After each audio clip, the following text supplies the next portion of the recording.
Hey, good afternoon, everyone. I hope everybody's doing well, blessed, and enjoying family.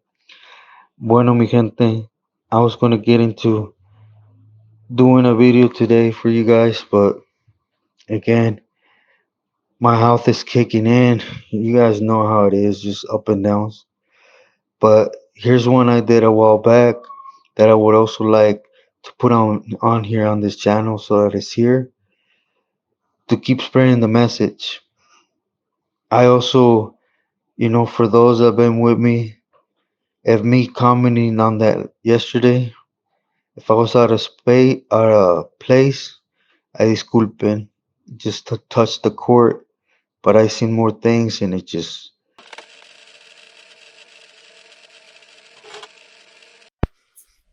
Hey, muy buenas noches to everyone. I hope everybody's doing well and as always enjoying family. In the hope that the negative in my life could actually be used into something positive to guide those youngsters or not even youngsters, someone out there and allow them to give themselves a little bit of time, sit down, analyze everything and come up with a better path for their life, go down a path that is made of righteousness for himself and for those that love him most importantly, because we seem to lose track of that, while we're doing everything. We lose ourselves and we lose that knowledge most of all, that we do have loved ones that at one point or another they're worried about one, and but anyways, gracias. Okay, for the story, I'm just gonna continue off where I left off, per se. I'm just gonna just touch up on a little story that happened inside with a camarada. They called him Blue. He was uh he was from Riverside, or should I say Riverside County, to be more exact. But for those that were into HP around the time I was there, you know, 2000, he was there, I believe, from 2000 to about 2004. When I got there in 2002, he was there, and they called him Azul, and he was a good camarada. When we were there, and when we were over here in Becarranza as well. Like I stated, it was for a moment, that Pablo went in there. It became a real chill place. We're basically doing our program and not minding nobody's business, staying out of everybody's way. And mainly because in this Pintas there's a gang of ratas. It was one of those things that you would have to clean up the whole prison to walk among solid people, and it just wasn't gonna happen. You did something, you farted, and they went and told on how it smelled and everything. It was just bad. So we opted to put blindfolds on and concentrate on our gente, and allow them to do their program that they wanted. Of course, at all times we were aware that they were there. Even people we didn't know, um or we didn't imagine them to be around them. We knew they were just keeping an eye on us, because it's how it's the funny way, of Mexico criminal minds think. It's a lot different than California, per se. Over here, people don't want to earn their stuff by the heart they have, or the brave they are, or in other words, the stupid. They want to measure. They want people to measure them by how much they could tell. How much they could lamber allá, and it's not looked against. Like weak. There is some battles that basically they smack them around like what they are. Idiots. Monededos. But and overall, it's just not looked against. But without losing track, Azul, well, at least in my case, when they took me out of Siete Locos, which was like the dungeon after they had us down there, and when they started letting us at least start, sitting down, conversating, and doing our own thing, he was like I stated, we already knew each other from Tehachapi, so we kind of just kicked it off, started talking. I remember I used to come out to yard, and I try to stay away mainly from the pillies, cause if they had a focus on us, it was mainly let us do our thing and let them keep their focus on us, and plus the pillies, to be sincere, they were always high on something, they had already a focus on them by themselves, they got out, got the little jale, and they went back in the cell and or pasillo, and they did their thing. And so anyways, we try to take this we try to distract, whoever was side busting to on us, so I used to come out until las so late, vamos a chingarnos un helado, so we would just take laps, on the whole pen, we just take laps. Sometimes we do it for hours. We just take laps. We would go work out and then continue taking laps, because it was, even though the Phillies were doing their thing, they made it real clear where they wanted no homies to use, nothing at all. One of those contradiction things they always do, They were constantly high, drunk, and or over there messing with the girls prisoners, and they didn't want no camarada to do it, which was cool. In my way, it was like the camaradas need to stay on their toes, regardless, because when the trancazos would come, I knew it was going to be us responding. So we did this, for a while, and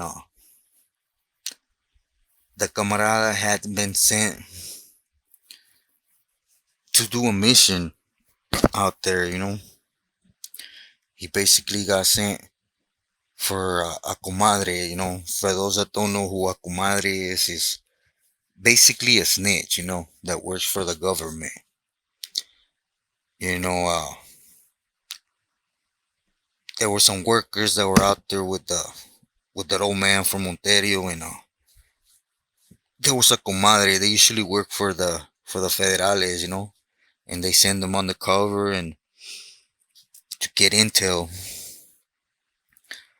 And we were aware of this comadre after he went out there, that his thing came back and basically sent the dogs on the señor. He came out here and just chilled, collected whatever he collected and was just working, you know, the caminos out here. So the camarada came out here and he hunted them down and he clipped them, and that's why he was busted. I remember he had gotten sentenced for it for if I'm not mistaken, I believe it was like 34 years, or it was above 30 years. I know that, and all his family was still in the state. So it was real rare that you saw any type of family that would come and visit him, because he was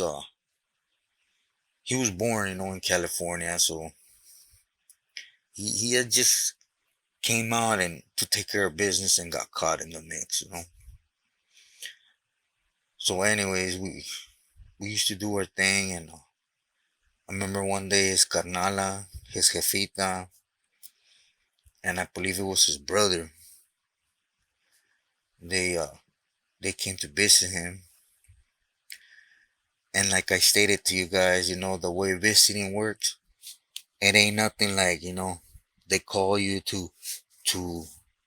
And this pinta, it wasn't like there was bloques, per se. It was pájaros, bloque dos, tres, cuatro, cinco, seis. It went up to siete, and ocho was what I mentioned to you guys, which was behind the fence. But basically in every bloque you had, like pájaros was just one building. It was just one section, one building, and then you had dos, you had dos uno, dos tres, dos cuatro, dos cinco, and then it went three. You had front, back, and then four was the same. One, two, three, four, and it was just like hallways, with cells. And I remember we're in two, three, and the homie invited me to go eat a taco with them and actually conversate with his mom. And but like I stated, visit, it's one of the things, they come in, and the hudas, from the minute you go past R&R, you come out, you're about to come out to what they call poblacion. They actually they tell your family, you see them, the rojos that are out here and verdes, you gotta pay them something and they'll go find your visit. So what they do is you just throw your visitors out on the yard, and they rojos come up to you and they tell you, who you're looking for. You tell them the name, what they call them.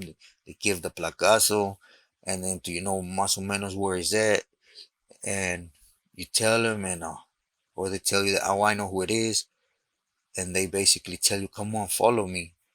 So there is no COs, your family's literally walking on the yard amongst every inmate, every visit,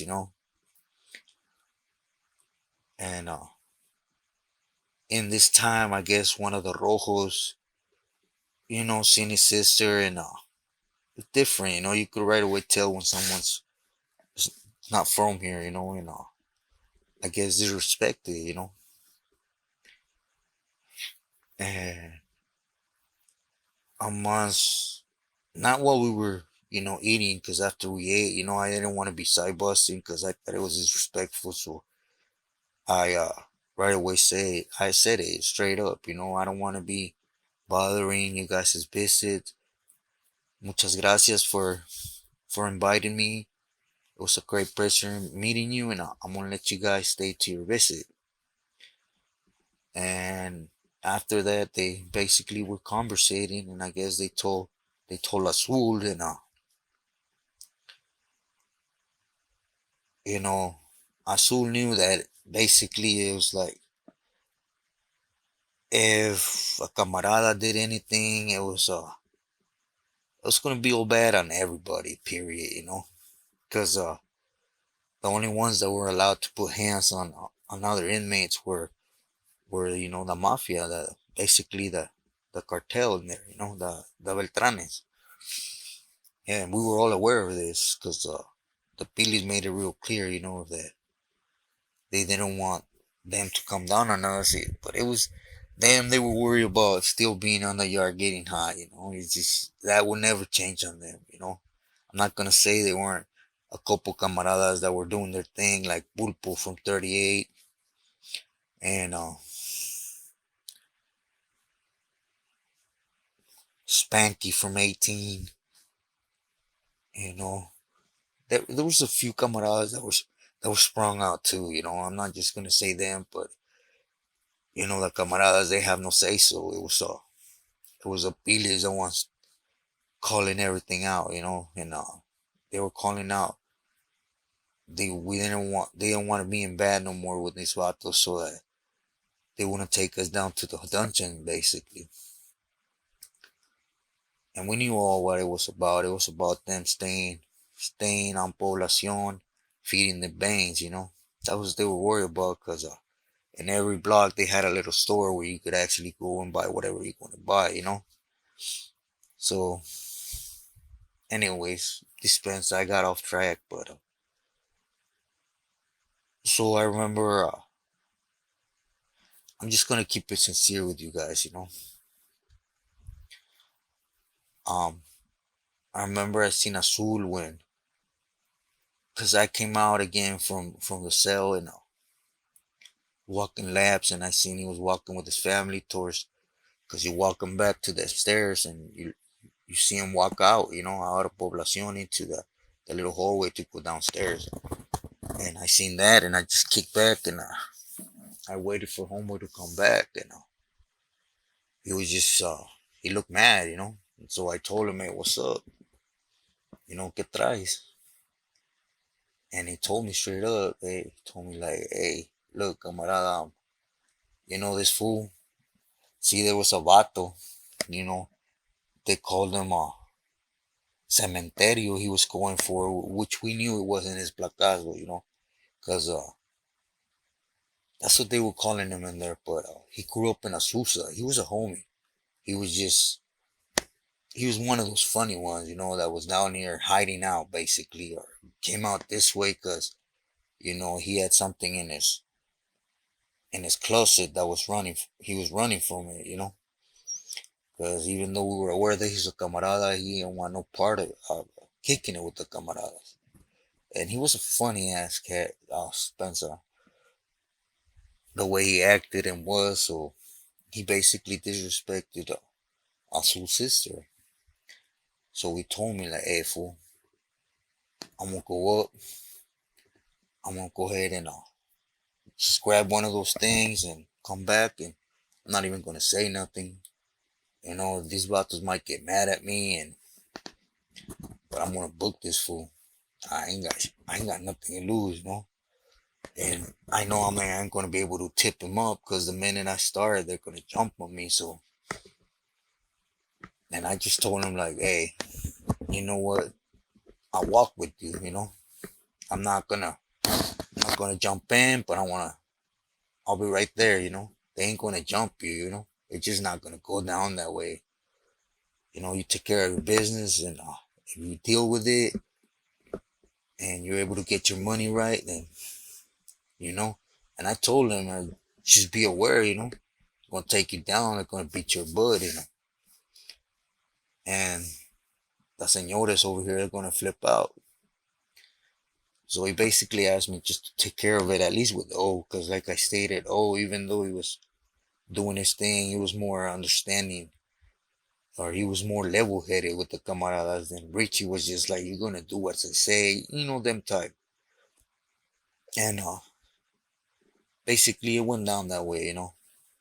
When we were walking, Spanky from 18, he had a little shop, you know. It was tacos dorados and tostadas, things like that. I remember the homie Azul, he was up on the hallway. He was at the taco stand, just right there playing dumb, asking about some belts or something. You know, I'm right below on the field because it's right across. And I remember this vato that was from Azusa. He walked by and homeboy just started going to town on them. You know, and remember nothing happened at this moment. Nothing happened. You know, he got his money to the point where he felt comfortable, and he went through through that thing on top of the roof, which it didn't matter. He wasn't gonna pick up no case over Mexico, you know. And basically, the little Talibanes came, and they didn't respect it because at this time there was a couple Talibanes that you could say they were camaradas at one point, you know. But there was one that still played the part like he was still firmes with the camaradas, but in reality he wasn't, you know, because he was more on that side, you know. He didn't want them vatos to know he was a camarada. He wanted us to know he was a camarada, but not them. And There was an Azteca that worked for them, and there was a couple vatos at least that didn't belong in full, to all this. And when them two vatos they grabbed them and took him down, then it took about an hour. They had to pick that up fool up. He booked and took him in for the Judas. They don't really like to come on the yard. So it went down smooth like that. I give you guys my palabra. It was nothing like if I would have seen them jump on him, I would have jumped in, and it was right outside. Uh, tres, the wing, three wing, and that's where we hang now. I remember Casper from Pasadena was out there. There was a real cool norteño, Happy from Modesto. He was there too. He would have jumped in. I know he would have. You know, there was a there was a few camaradas there. I can't remember this camarada's name, but he was from Fontana, and he was a real bad tattoo artist, and he would have jumped in too, but we just basically seen it happen, and boom, they took him. They take him to the spot when we first got there, down in the dungeon where the 5150s are at. We seen them go down there, and they let everybody go about their business. So right away we went back to the homies Casper's wood shop, and we just started conversating. We're like, what's gonna happen? And I told him, hopefully the homie he realizes that he could actually come and tell these vatos, this vat, my family just came today. You could check this fool. He disrespected. That's it. He don't have to get into details. But that's what the reason why he took care of his business, at least to the vatos from the cartel. There was no need to get into details or nothing. Just basically the reason why, so that these fools don't get panic and think we're gonna move on all of them or something. But being true to the Sureños way, I think they went down and they started stomping your man. And the homie wasn't gonna say nothing. He would tell him, ask him the reason, tell him to tell you, I ain't want to speak, and you're not gonna talk, and they kept going. Anyways, they beat him down with bats. And to our surprise, like 2 days, no, I'm lying. It was like 4 or 5 days. They burned back on Poblacion, and the homie had his own. Cause over here in Mexico, you have to pay your cell, or else you sleep in the hallway. So you have to pay to buy your cell, then your bread, whatever you have in the cell. You could have everything, TV, surround sound, whatever, but you gotta buy everything, which the homie had. And they the vatos from the cartel ended up taking everything from them. And since they stomped him out with bats. They left him they left him wrong. He wasn't himself. I'm telling you, cause not only did I conversate a lot with him, but I remember I tattooed his whole head. I did his whole hairline in a collage, and so we were there conversating. So he was a good dude. And but once he got out, he just wasn't himself, man. He started seeing monos con trinchetes, like they were after him, and they left him wrong. But it came to a point where, remember one day, Richie was like, "Hey, we gotta cut this vato loose, cause he ain't there." And I remember not just me, but it was a few camaradas that spoke out, and say, "Well, we ain't gonna do that, man. Come on, it's just not gonna happen." Hay dispensa y con todo y dado respeto, but it's just not gonna happen. We ain't gonna cut him loose. Vato didn't tell, he didn't do nothing wrong for us to cut him loose. But like I stated, they were so worried about getting high, they wanted that focus away from me, and needless to say, we didn't cut him loose, but it was just something that got so out of hand that would be conversating good, and then when we think everything's cool, sometimes I would tell him like, "Hey, fool, come on, let's go drink a chesco, and grab some galletas or something." Or I would tell him sometimes in the morning, "Let's go get some chanate," and we will go, and everything will be cool. And next thing you know, I would leave him like in a cell or somewhere, and he would see the Talibanes, that were walking in groups, and he would flip out, man. And one thing he was a rider. He seen him and he would take off on them. It just got real bad, to the point where, well, I found out like later, they grabbed him and they said he had, head problems. So they took him down to Siete Locos, but for different reasons to keep him down there, because he was wrong. He needed medications to stay right. And I later came to find out that, Richie okayed it. Richie talked to Blas, Leiva, and they were trying to figure out a solution, and he decided for the whole Ranfla to go ahead and throw the vato in you know, throw the homie that had nothing wrong, that got done dirty and wasn't okay in the head. Instead of us looking for a solution to stand by the vato, by the homie, he okayed it with these vatos that had stomped us out, that we got caught because we had orders to move on them. But you know, he sat down with him and analyzed and had conversations. Throw a homie under the bus because I know you guys are gonna be like, well, if he was wrong, he wasn't a homie. He was a homie. Period. We don't abandon. Well, my way of thought is we to always stand by our gente. Especially in a foreign. When we're outside of our room, our dorm, we should stand by them. You know what you mean? You heard him, you did this, and then I'm gonna sit with you and okay it with you to take him down and lock him up 24/7. The only time you let him out is to come pick up his meds. It's just we didn't find out. We found out this later through a vato they call Chippies. That was one of their main sicarios, and he ended up telling us by this time, Mono, the Pili Mono, and Richie, and No were the first one to parole of us.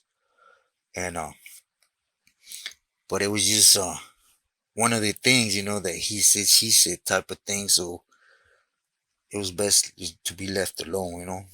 But I believe it, because I remember they were always trying to stop it, and mainly Richie, he was always worried about them closing the stores on him, to buy Hale. He was more worried about getting high. He would have threw. I think he would have had us all dealt with, to be sincere, if it came down to I'm gonna cut the food for your bane, and if you don't throw homeboy under the bus. But and the reason I speak about this is because I on the little ranch where I'm at, Tamarindo, Culiacan. Um, I happened to see his jefita, and I asked, and when we actually told her like, hey, he don't need to be down there, he's just gonna get worse, and he straight told me, hey, if you would only see him, man, if you would only see him, putting him down there was like, if he was bad, he just went balls out. I don't know what medication. So I asked her, why don't you pay the fine to get him out? And she said, I can't. He's better off in there. Cause every time we talk, it's like I'm gonna get out. I'm gonna kill this, and because they're chasing me, and it's just one of those cases, and it's sad. It's sad that at this moment, like I stated, there was about 40 of us, and instead of the Camarada that at one time served his purpose in the system in California, and was busted for coming all the way down and taking care of business, instead of us standing by him and supporting him and just be like, you know what, F this. Let's hoop bang on all of them. They disrespected one of us. Let's boogie. We, you know, the police have made it so clear, that we weren't gonna do that. So it's just a shameful thing, You know, uh, there was a couple other incidents that actually happened with the Billy Richie that I sat in the cell with the Billy O from El Centro. He was he was kicking. He didn't want to mess around with nothing. I was sitting down in his cell at the door. He was in there telling me like, "Hey, look, fool, this, and that." But I would touch on that, and it is why I strongly believe that hell yeah, these batos are dirty. They're dirty ass. The gatos that you know they talk about being real. They talk about being loyal, and you know when push comes to shove, they're quick to throw everybody under the bus. But at least when it came to camaradas, at the end of the day, what's a camarada gonna do? Is a sureño gonna push the issue on a pili? Are they gonna believe a sureño over a pili? They know this, and they take advantage of this. They do it every day in the system of California, in the feds. And it's just shameful, It's shameful there's so many people, wasting their life, glorifying this stuff, thinking of prison like a badge of honor, wanting to please these people, to be righteous and in the Sureño way, And I say it because I was there, It is why, I hope my stories are able to open up a little glimpse, And it would be enough for someone. I don't want a lot of people, One youngster just to have that glimpse and be like, you know what? F this. This full step back in my books, he's this, and that. I'm okay with that, There's no paperwork on me. I give you my my word on that, And there will never be no paperwork because just never happened and never will be like that, But I could be whatever you want, As long as you at least look in and be like, damn, I'm gonna take this pendejo's word, because you gotta have some truth to it, right? I'm not on here to glorify nothing. This is simply my story in the hopes that you could at least look at it and be like, damn, this fool was stupid, tonto, whatever you want to call me, and be like, hell no, I'm gonna stay away from that, period. Stay true to my friends from childhood, the ones that were true to me, and mainly, you know, treasure those that deserve to be treasured, not a bunch of tecatos that are going to be quick to throw you under the bus if it suits their need to feed their veins. But anyways, I already got off topic, so I'm gonna go ahead and stop this right here. Just thought I told the camaradas little story, because I know till day is probably down there, being forgotten of, and I think it's sad, that we were in a position to actually extend our hand out to him, and once again, those are righteous, those that are supposed to be legends. They let another camarada. It didn't matter if he wasn't right in the head. At the end of the day, he did his part. So why couldn't we do our part to maintain strong with him? But they decided to keep getting high and throw him under the bus, as they do every day. But okay, mi gente. Muchas gracias for your time. Please, Stay true to yourself, and always, always stay loyal to your family, to your loved ones.